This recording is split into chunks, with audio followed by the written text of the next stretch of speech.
Bem, queridos, estamos de volta aqui na nossa aula de religião. Me chamo Vitor Leonardo, sou seu professor de religião em inglês e espero que você esteja aproveitando esse tempo de pandemia, né, para não somente ficar isolado em casa pensando no vazio, mas estudando, lendo boas coisas, assistindo, né, cursos, além do seu estudo, lavando a louça, varrendo a casa, né.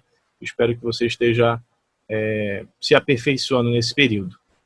E hoje nós vamos continuar, né, vamos adentrar o tópico do sofrimento, né, com mais detalhes, e a partir da obra desse filósofo chamado Peter Kreeft. Ele tem vários livros publicados em português. Tem esse livro aqui que eu tenho, muito legal, já é muito mais do que legal, muito profundo, vamos dizer assim, né?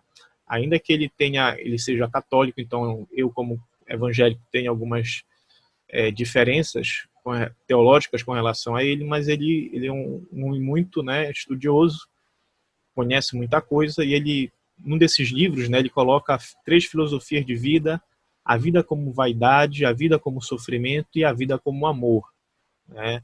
E ele escreveu um livro propriamente dito sobre o sofrimento, que é este livro aqui. Não sei se você consegue ver, tá? Acho que está espelhado aí, mas tem uma imagem dele que eu vou mostrar depois também. Ele lida com relação ao sofrimento, né, a problemática do sofrimento. Ele tá aí, né, ele tá um pouquinho mais velho do que essa foto é um pouco, não é tão recente, já é um senhor de idade, mas é um professor universitário muito respeitado, tanto pelos católicos quanto pelos evangélicos. E ele, nesse livro que eu mostrei para vocês aqui, que depois vou passar, ele vai tentar responder ao rabino, um rabino que passou por uma tragédia familiar, né? O filho tinha uma doença, tipo assim, era parecido com envelhecimento precoce. E esse rabino judeu, ele ficou meio que desiludido com Deus e escreveu um livro, né? Por que coisas ruins acontecem a pessoas boas? E ele coloca, né, umas ideias assim que não estão, digamos assim, de acordo com a Bíblia.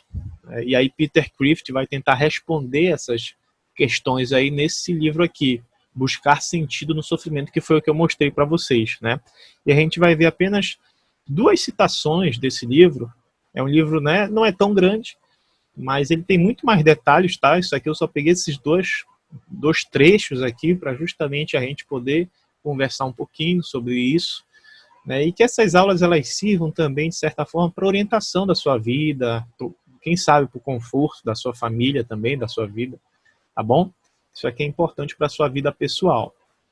E ele diz o seguinte: eu acredito em Deus, o Deus da Bíblia, o Todo-Poderoso, Criador, o Pai que ama a todos os seus filhos. Isso não resolve meus problemas com o sofrimento, isso os intensifica, né? O intensifica. Por quê? Isso intensifica o problema, porque se Deus ele é bom, se Deus é amoroso, se Deus é todo-poderoso, por que isso acontece? Por que o sofrimento existe? Né? Por que estamos passando por o que estamos passando hoje? Então, quando a pessoa crê que Deus é bom, todo-poderoso, né, pode todas as coisas, né, a pessoa, digamos assim, fica com mais problemas para lidar com o sofrimento. É interessante que tem aquele filme do Batman vs Superman, o Lex Luthor, né, ele começa a conversar com o Super-Homem uma hora, e ele coloca esses problemas que a gente chama de teodiceia, né, que é em linguagem teológica, filosófica, que seria, digamos assim, descobrir quem Deus é através da negação. E aí ele diz, né, que se Deus é todo poderoso e não impediu o mal, então ele não é todo bom. E se ele é todo bom e o mal existe, então ele não é todo poderoso. Aí fico nesse vai e vem. Mas a Bíblia coloca que Deus ele é todo poderoso e ele é todo bom. E ele é todo amoroso. Então como é que fica essa situação? Então tem várias questões aí que, se você for lembrar das aulas que nós tivemos nos anos anteriores, se você é meu aluno desde o 6º ano, você vai ver que nós já estudamos acerca da criação, do pecado que existe, né? Nós vivemos num mundo que, apesar de ter sido criado bom, ele não é um mundo perfeito. Ele é um mundo em que existe o pecado, existe a desobediência à vontade de Deus. E quando existe a desobediência à vontade de Deus, né? A partir do momento que houve o pecado no mundo, o mal entrou no mundo, e com o mal, né, o pecado entrou no mundo, e com o pecado a morte, né? E a morte passou a todos os homens. Então, é interessante isso, que por mais que nós creamos num Deus santo, nós sabemos também pela própria Bíblia, né, se você for pegar, ele vai tratar sobre o livro de Jó, por exemplo. Jó era um homem justo, Jó era um homem, né, justo e bom diante de Deus, mas ele passou por vários e vários problemas, várias tragédias, várias perdas familiares, vários sofrimentos. E é interessante que quando ele quer conversar com Deus, ele quer saber por que Deus permitiu tudo aquilo, né, na vida dele. E no final Deus aparece, né, no final do livro Deus aparece e responde. Só que a resposta que Deus dá é muito interessante, né, porque Deus mostra a sua soberania, o seu poder. E aí Peter Crift, ele, refletindo sobre o livro de Jó, né, tem essa citação aqui no livro dele, aqui da Buscar Sentido no Sofrimento, que ele diz assim: o meu sofrimento vale a pena? Para responder a essa questão, temos de saber o final da história, né? O ponto principal e o objetivo de tudo isso. E somente o autor da história, que é Deus, sabe o que acontece, o motivo da criação e o significado do homem. Ou seja, a questão não é simplesmente nós enfrentarmos tudo isso e nós sabermos a resposta de tudo isso, mas nós conhecermos a Deus, que sabe todas as respostas e que traz o nosso conforto e o nosso consolo. Nós vamos estudar na próxima aula, vamos ter vamos fazer uma análise do pensamento de C.S. Lewis. Se você não sabe quem é C.S. Lewis, foi o autor das Crônicas de Nárnia. Ele também era um literato, ele tinha, né, estudos na área de filosofia, de teologia. E ele escreveu um livro do Problema do Sofrimento. São 2 livros, na verdade. O Problema do Sofrimento e depois um sofrimento observado, uma dor observada. Quando ele mesmo passou por uma experiência de perda, de sofrimento. Então, é muito interessante quando a gente lê isso aí, a gente percebe o seguinte, que às vezes a gente não tem todas as respostas, ou pode ter só depois. Mas o importante é nós confiarmos naquele que é bom, naquele que cuida de nós, e naquele que faz todas as coisas por um bom propósito, né? E que é Senhor sobre tudo. Tem coisas que nós não conseguimos saber explicar, mas Deus sabe. E nós devemos confiar na direção de Deus, nós devemos confiar naquilo que Deus faz, naquilo que Deus permite, né, nas ações de Deus. É claro que, por exemplo, que nós estamos passando algo ruim, algo mal, e é algo que vai contra Deus, né? A doença, ela não é da vontade de Deus. Mas se Deus permitiu isso, foi por um propósito, né? Por um santo propósito. E Deus sabe o que faz, porque Deus é Deus, Deus está no céu, Ele é o autor da história. Ele sabe tudo, é o objetivo de tudo. E nós devemos confiar nele, porque até mesmo do mal Deus extrai algo bom. Deus, ele ele permite que o mal aconteça, mas mesmo tudo isso aí depois vai ter um resultado bom e benéfico para a nossa vida.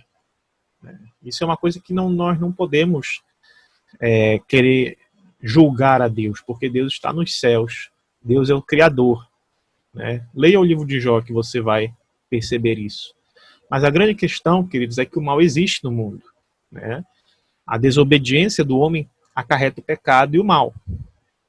Mas o que faz o cristão suportar o sofrimento é a segurança que Deus o ama, né, e que tudo o que acontece em sua vida fará com que ele viva mais próximo de Deus e se alegre nele como o principal bem de tudo. Eu queria deixar um salmo aqui para você, o salmo de número 73, em que é o salmo de Asaf, em que ele também fica perplexo com todo o sofrimento, com todo o mal que existe no mundo. Mas aí depois dele analisar, depois dele ter um contato com Deus, dele ter um encontro com Deus, ele diz assim: quem tenho eu no céu senão a ti? E na terra não há quem eu deseje além de ti. A minha carne e o meu coração desfalecem, mas Deus é a fortaleza do meu coração e a minha porção para sempre. Então, apesar de todo o mal que ele tinha visto, quando ele tem um contato com Deus, quando ele experimenta da bondade de Deus, e se ele tem isso, então ele tinha tudo. Se ele tem Deus na vida dele, ele conseguiria superar. E Peter Kreeft vai falar mais detalhes sobre isso nesse livro, né? Ele vai explicar muita coisa. Ele vai falar o seguinte, ele vai mostrar as alternativas que se tem, né? As alternativas que se tem para o problema do sofrimento. Pode, né? Vamos dizer assim, vai ter o ateísmo, vai dizer que Deus não existe, né? Vai ter o paganismo politeísta, né? Que se você se lembra tem vários deuses, né? Vai ter o panteísmo, né? Que vai dizer que tudo é Deus, que não existe um Deus pessoal, né? Vai ter muita coisa. Vai ter o deísmo, dizendo que Deus não cuida de nós, né? Que Deus só criou o mundo e deixou para lá. As pessoas tentam criar várias respostas.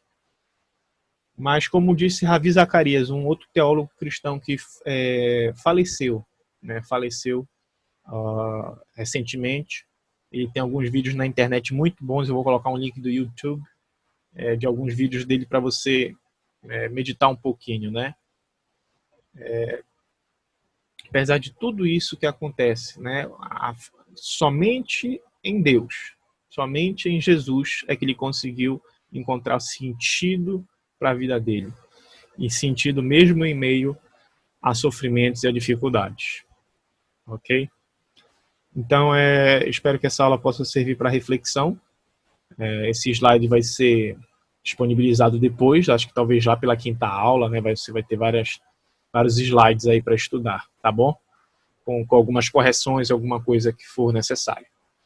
Gente, então é isso. Muito obrigado. Essa aula foi uma aula mais curta. Apenas não dá para debater o pensamento de Peter Kreeft todo em 30 minutos, 40 minutos ou 20 minutos. Então eu peguei apenas essas duas citações, porque o que Peter Kreeft vai colocar é justamente a visão cristã, né? Claro que ele vai falar sobre muita coisa. Ele vai falar das pessoas, né, dos artistas, o que as pessoas pensam, as respostas que as pessoas dão ao sofrimento, né? E ele vai indicar uma obra muito interessante para você entender um pouco disso, que é O Senhor dos Anéis. Eu acho que você já viu o filme. Se você não viu, assista. O filme é bem grande, mas assista o primeiro, pelo menos, A Sociedade do Anel. E Tolkien, né, era um católico muito conservador, né, e bem fervoroso.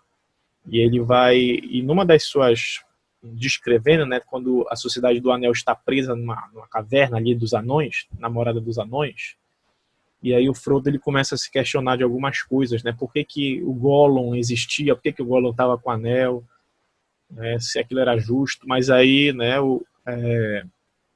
Gandalf vai responder para ele, né?